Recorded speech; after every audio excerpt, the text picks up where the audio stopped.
Well, hello, and thank you again for joining me as we look at the Lord's Book of Wisdom here in the Old Testament, the Book of Proverbs. And I want to encourage you, we're coming to the end of January here. It's January 29th, and a couple days we'll be finishing out the month. And I want to encourage you to read through Proverbs on a monthly basis. It is a great book of wisdom. There's so much wisdom in it. And God can truly enlighten your eyes and provide you wisdom for living this life just in this book of Proverbs. It's absolutely amazing. There are 31 chapters to Proverbs, and most months have 31 days in them. So reading Proverbs one chapter a day will get you through the book in most months.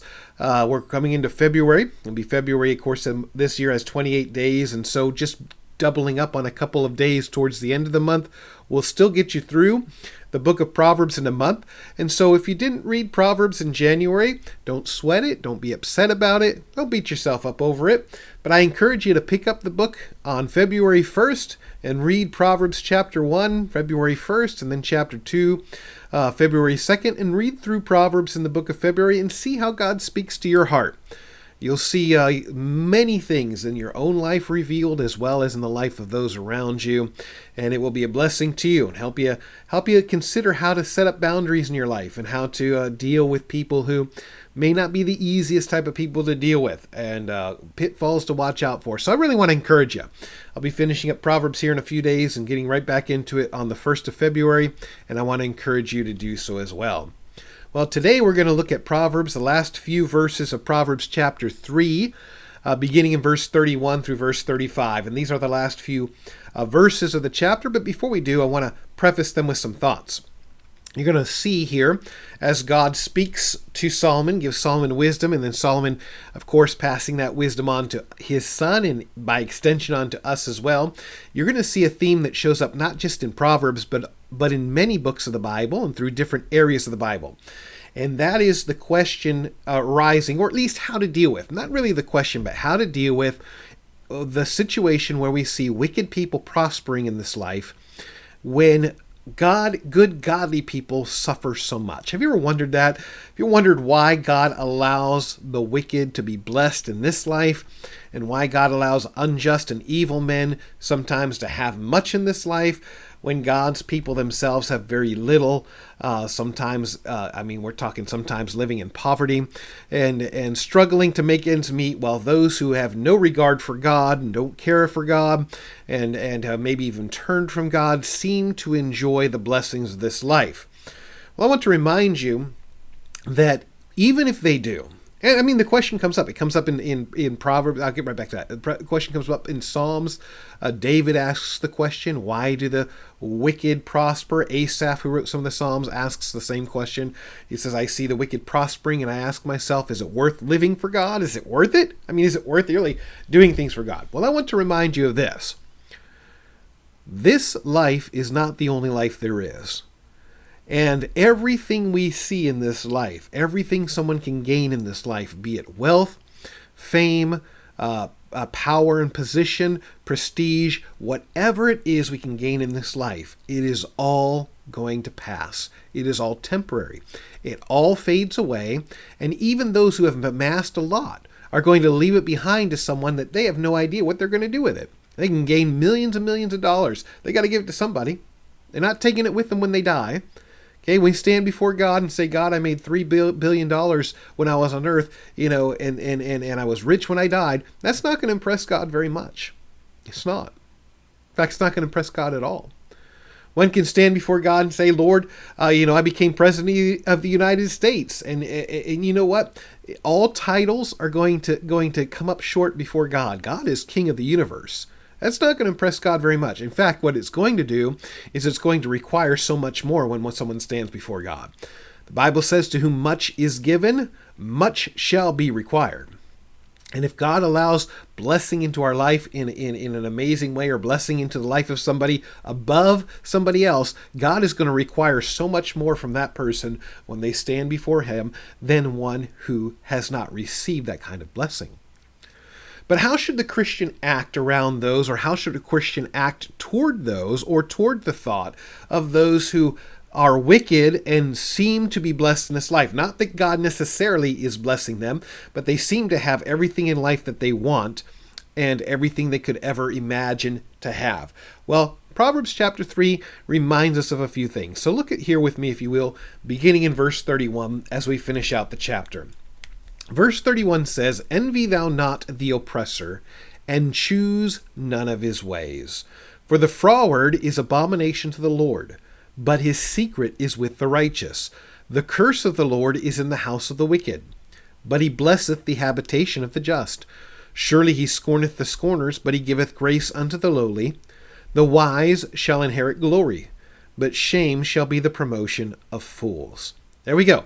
So he's telling us straight out, here's how we ought to view the idea of having much in this life to the detriment of ourselves and others.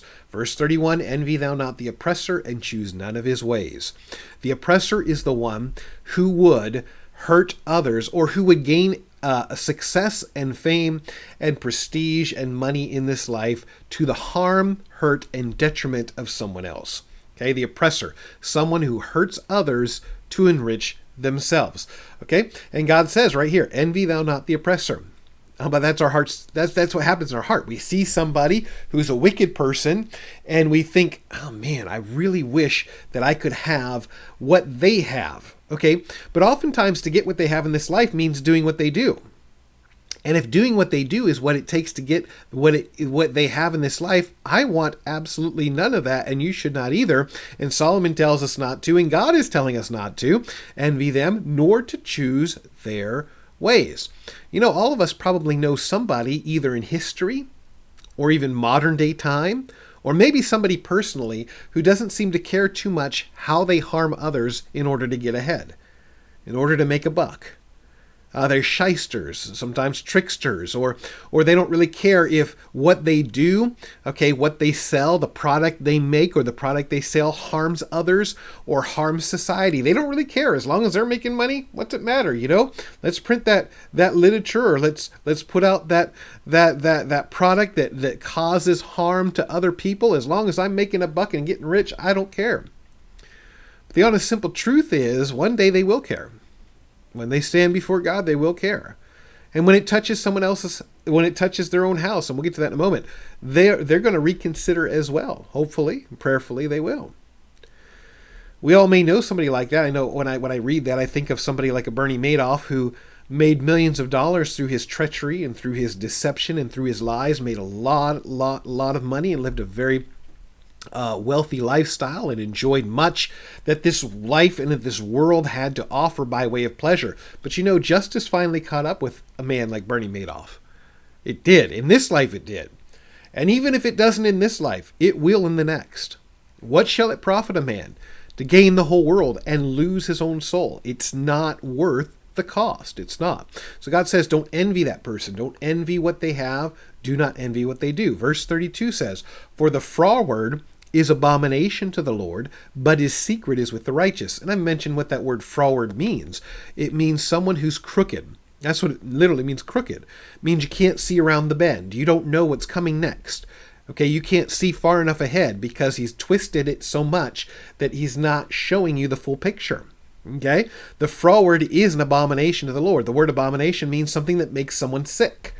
Okay, the froward person, the person who's crooked in the way that they walk and is deceptive in the way that they handle people, that makes God sick. Okay, they're not receiving blessing from the Lord. They're not. God is allowing them to enjoy things in this life, knowing that their judgment is coming. But it makes God sick when that happens.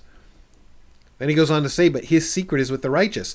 There are those who will twist and bend the truth and twist and bend their ways in such a way as to hide what it is they're trying to do and the intent of their heart, so you can't tell that they're truly crooked and wicked people, and they do all they can to deceive. But God will open up his secrets to those who are righteous and show the righteous things that he will not let those who are crooked see, meaning that they're not seeing far enough down the path that God is allowing them to walk. They have no discernment whatsoever as to what is going to come upon them because of their wickedness. Verse 33 says, "The curse of the Lord is in the house of the wicked, but he blesseth the habitation of the just. The wicked, compared to the just here, is talking of the just means one who keeps the scales even. Okay, doesn't mean one who doesn't work harder, maybe doesn't work harder than others. I mean, a just person will work hard and seek to excel, and oftentimes does excel, but he doesn't do it to the harm of other people. Okay, he works hard. He's successful in how he works, and sometimes finds a measure of success because he's a hard worker. But he's a just person. Okay, believing that that he should not be tipping the scales in his favor to hurt others. But the wicked don't care about that. And God says, if you're going to live a wicked life like that, not only are you going to be under a curse, your house is going to be under a curse. The curse of the Lord is in the house of the wicked. I remember reading about people in history who circumvented the laws of the United States and circumvented the rules, or they harmed others because of what it is they were doing. And it seemed like not only that they had some difficult circumstances enter into their life, but more so their children and their descendants seemed to be suffering under the curse of God. I remember reading one time a headline, and I'm not going to mention the person, but it said, is this person's house under God's curse? And it outlined in that article how that person had made a lot of their money through prohibition, during the time of prohibition, by selling alcohol illegally and contributing to the harm and death that happened in our nation during that time of prohibition, and just not caring what their actions did to others, just so long as it enriched them. And the article went on to show how that most, if not all, of his children suffered either horribly through medical issues that they had, or came to death at a very early and young age, sometimes through tragic accidents, sometimes through malicious acts of others, but how it just seemed like his family fell apart because of the wicked life that he lived. And you may have to ask sometimes whether or not someone's house is under a curse because they have chosen to live a wicked lifestyle. And that's one of the major reasons why, as a parent, that you want to live a righteous life or a just life, is not to bring a curse upon your house that lasts for generations and generations. The Bible tells us that. Okay, that God's wrath is against a household, sometimes the third and fourth generation of those that hate him. But he shows mercy to thousands of those that love him. Verse 34, surely he scorneth the scorners, but he giveth grace unto the lowly. The he there is God. God scorns the scorners, and God gives grace to the lowly. The scorner is the critical person, in the sense of being overly critical of other people, one who mocks and looks down upon that which is right. The scorner is extremely harsh in the way that they look at other people, but not themselves. Oh no, of course not, because they know everything. But they're the ones who will point out all the faults and failures of those who do right, while at the same time ignoring them in themselves. And God says, listen, you're going to be a scorner. You're going to be a criticize other people and be critical of other people. He said, I'm going to do the same to you as well. You're going to find the same treatment from God that you give other people in that matter. But he gives grace to the lowly. If we humble ourselves and we show grace to others, we humble ourselves before God and show grace to others, even when grace is something they don't deserve, right? Grace is when we receive something we don't deserve. But if we're willing to show grace to others, God will show grace to us as well. People talk about, ever hear about karma? Say, well, karma's going to come around and get you. It's not karma. It is not karma. God has built into our universe laws of sowing and reaping. You shall reap what you sow. And not only that, God has said, not only are you going to reap what you sow, he said, I'm going to, at the same time, have towards you the same mannerism that you have toward others. You're going to be a scorner toward others, I will scorn at you. You're going to mock others, I will mock you. You're going to laugh at others who are doing right, I will laugh at you as well, God says. But if you're going to humble yourself, I will give you grace. If you follow after righteousness, you will find peace. Then last he says in verse 35, the wise shall inherit glory, but shame shall be the promotion of fools. God reminding us again, you're going to envy foolish people. You say, well, that person over there is just a fool. He has no regard for God whatsoever, but he's so rich and so famous and has such power and position in this life. Listen, it's not worth it. It's not worth it. There are things that money can't buy. Money can't buy peace at home. It can't. Wouldn't you rather have peace? If you had to choose one, if you had to choose between having all the money that you could possibly want and having peace in your soul and peace in your home, which would you choose? If you had to choose between having all the money you could ever want and having love and having communication and trust in your home, which would you rather choose?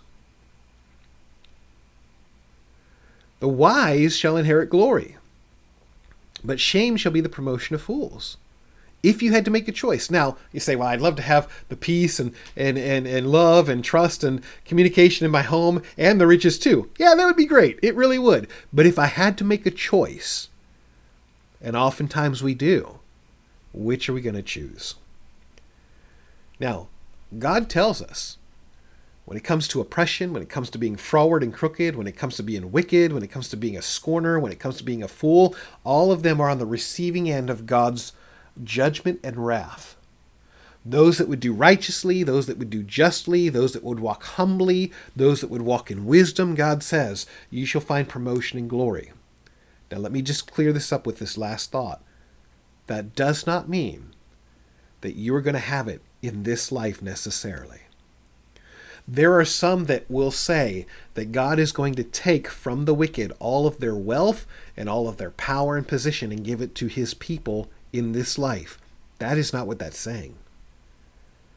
What that's saying is you're going to have what you need in this life, but in the next life you will find the glory and promotion that you did not receive in this life. Don't expect that God's always going to pass out temporary enjoyments and temporary pleasures for following his will. The idea is to store up eternal treasure for doing his will. Eternally. Because everything in this life is going to fade. There are many that speak the idea of prosperity of God's children in this life. And it sounds good to God's children because so many don't like the idea that wicked people prosper. I don't like the idea that wicked people prosper. But we must remember, God has never promised us wealth and riches and power as far as this life is concerned until Christ comes back again. Then he will. So don't be deceived. Don't be pulled aside by those who offer you or promise you promotion in this life. I'm reminded of Elisha when he talked to Gehazi, his servant, who after Naaman was healed went after Gehazi thinking, well, Elisha didn't ask Gehazi for any money, and Gehazi was healed by following what the Lord told Elisha to do. I'm going to go take some money from Naaman, and went and got some money and some clothing and came back, and Elisha told him, listen, Gehazi, this is not the time for promotion. This is not the time for riches. Okay, it's not. Everything in this life is going to pass. We all stand before God someday. Remember this. For many, this is the best life they're ever going to have. Because when they stand before God someday, their sin and in their unrepentant heart, their sin will judge them to a place called hell. So let us not seek only to have good things in this life. Let us remember there's another life to come. Well, God bless you. I hope it's been a blessing to you. Again, I want to encourage you. February 1st, let's get into Proverbs together, beginning in chapter number 1. And remember, there are a lot of people who are going to prosper in this life and going to have everything they want in this life, but let us not envy them and choose their ways. Let us follow righteousness. Let us follow justice. Let us follow God's wisdom in humility, because that is what is going to pay off in the end. Hope to see you all very soon. God bless you and take care.